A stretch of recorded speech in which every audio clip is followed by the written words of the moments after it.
Star Trek Into Darkness countdown continues with Nemesis. Oh, Nemesis. Nemesis is my nemesis. Okay, even though I don't like this movie, I decided I had to wear my Star Trek t-shirt at least once, during the Star Trek marathon. I had to run around to find it. This is a TNG one. It's actually the only one I have. I want to make one of the sweaters, but the patterns I have,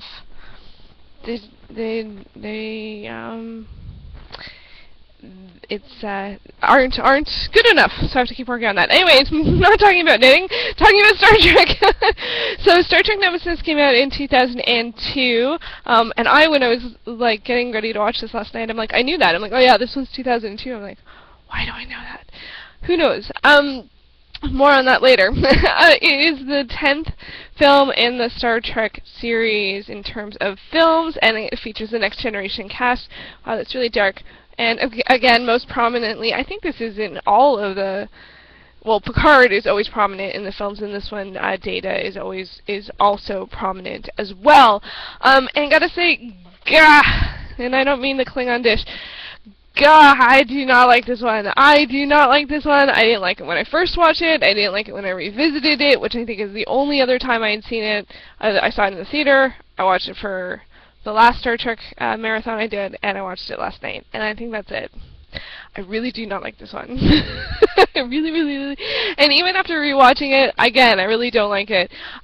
Some pieces have sort of fallen into place in terms of why. This one, it actually... And I don't think there's much crossover between the two worlds, but this one has a bit of a Star Wars feel to it in terms of the fact I feel like it was influenced by Phantom Menace, which came out in '99, if I remember correctly, because it has a much more, like, it has this whole thing about the Romulan Senate, and it just sort of feels, that reminds me of Phantom Menace, and it's kind of like, what? You know, Star Trek's this whole other world. And I understand they're kind of in a particularly odd scenario, because by the time this film came out, all of the series has ended. You know, TNG was long gone.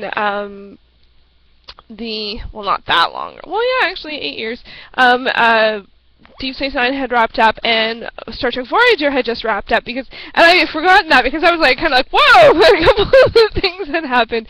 So, and again, like Insurrection, which has these sort of darker themes and political whatever, it's not, for me, that's not very Star Trek. Like, it happens on certain episodes, but Star Trek's more about, like, exploration and science and understanding other people, not these sort of grander scale political whatever. They often have those as two-parters, especially on TNG, and I think it was more of a lot of the, you know, Deep Space Nine had a lot of that, but I like Deep Space Nine, but like, that's not what I was going for. Like, when I wanted that, I would go to Babylon 5. Right? It's just different. So, anyway, and I think I can kind of sum up why this one doesn't work for me in one line, which I think, I'm trying to remember, I think it was Beverly that says it in terms of the Shinzon,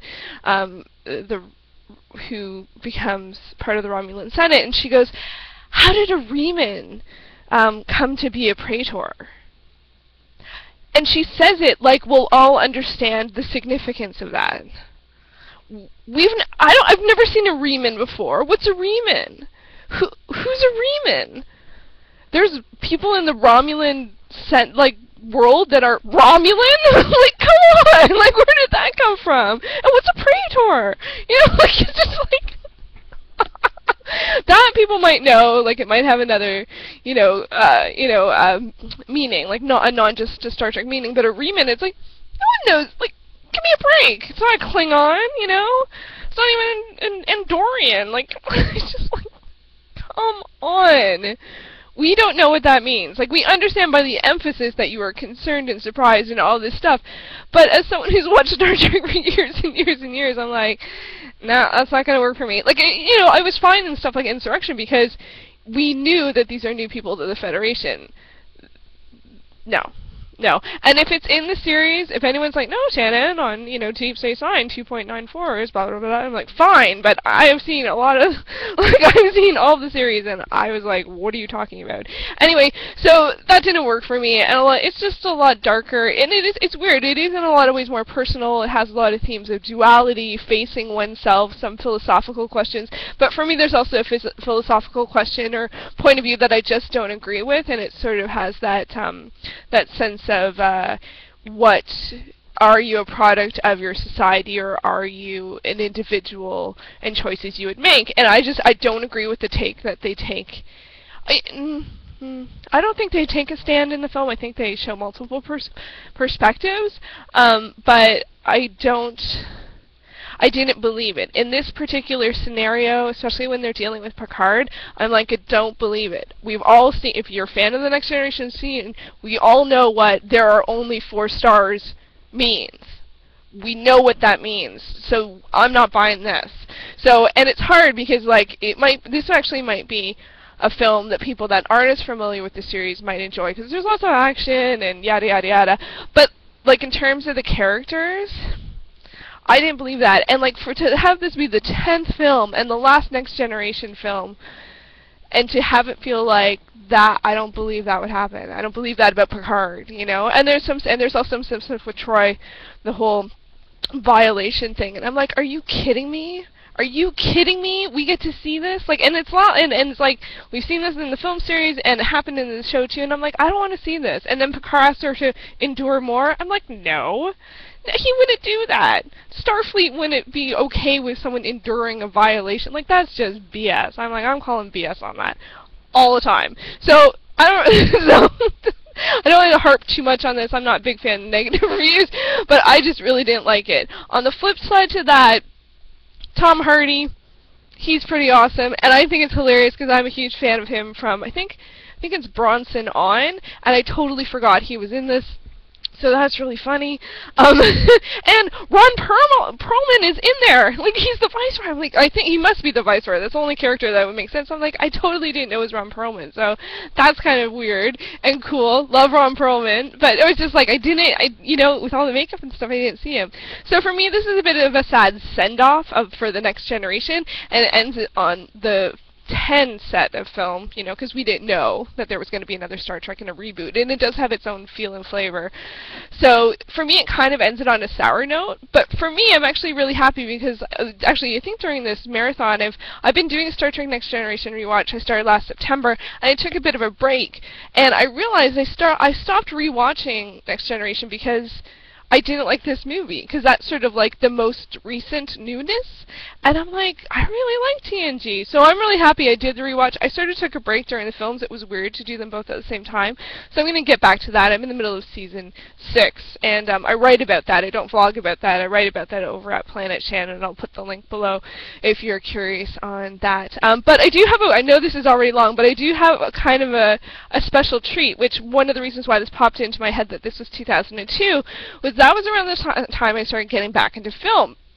And I found, and I used to take notes and do little reviews, and I found my notebook from 2002 with my original review of Star Trek Nemesis. So I haven't read this, but I just found it. I saw it on March 2nd at the Kingsway with my sister and her husband. Oh, 1 month after they got married. Oh, no, a year. Oh, I saw this in 2003, but it's from 2002. Anyway, so I thought, I don't know how much of this I'm going to read. My handwriting sucks, so I don't know how I'm going to say this. I wrote the title, the year, where I saw it, the director, other things they directed, and all the actors and other things that they were in. And it's weird, because this must be right after I got a computer. Otherwise, I must have done it while I was at work. So, yeah. So I wrote all the characters. And reason to see, I put Star Trek, and if you know me from Movie Moxie, I always put my reason to see in my reviews. And I also included Tom Hardy and Ron Perlman. So, okay, here we go. Taking a break from all the Oscar-nominated films, I suggest to see Star Trek. See, so it's, no grammar there. I guess I went to see Star Trek Nemesis, and it was actually my brother-in-law who wanted to see it. And anyhow, it was not very good. And actually, I slept through most of the big battle scene. It was really, really long scene and not so interesting. Also, unfortunately, I hated the premise, and I actually thought I misinterpreted part of the plot. If I would say what I said, it would be a spoiler, so I don't know if people... Yeah, I misinterpreted Tom Hardy's character for a different, not what he was, but something else. And it again raised the same question. Sorry, and it again raised the question of the same person was in a completely different circumstance. How would that change them? It is amazing that when they posed this scenario, I was always good and from a privileged background, whereas the other is from an evil and selfish background. Well, that's interesting. And almost always comes from a background of violence, abuse, and being poor, underprivileged. It was also neat. Oh, that's a huge spoiler. They did something really drastic with one of the characters, and I said that it was really neat that they did that. That's an odd statement, but it will end up being fixed anyway. Oh, and I misinterpreted that. And then I made some notation. And someone really spoiled something for me. Okay, so I don't know how interesting that was, but it's funny because a lot of the things that I felt about it back then in March 2003, I feel the same way about it now. And so I think I have to note that I saw this. The films I saw before this were like Talk to Her, Road to Perdition, My Big Fat Greek Wedding, Y Tu Mama Tambien, so I was on an Oscar streak. And then I went on to see Far From Heaven, Hurt. Oh, that's an amazing Canadian film. I don't even know if anyone can get it. Shane, and Lord of the Rings, and Balzac and the Petit Talenu Chinois. Yeah, and The Quiet American, and about Schmidt. So, like, it's like, you know, there's nothing wrong with, you know, I love all kinds of movies, but it's kind of weird that I saw it in the midst of the Oscar Blitz, which I used to do very frequently at that time. I would always try and see all the Oscar-nominated films, which was crazy. I never did it. Now they expanded it to, you know, up to 10. I don't think, well, I have a different philosophy on the Oscars now. Anyway, I hope you enjoyed that. That was my Star Trek Nemesis review. I'm actually really looking forward now to being able to watch Star Trek from 2009, and we're really getting close. We're really getting close. We're almost there. Okay. Thanks for watching.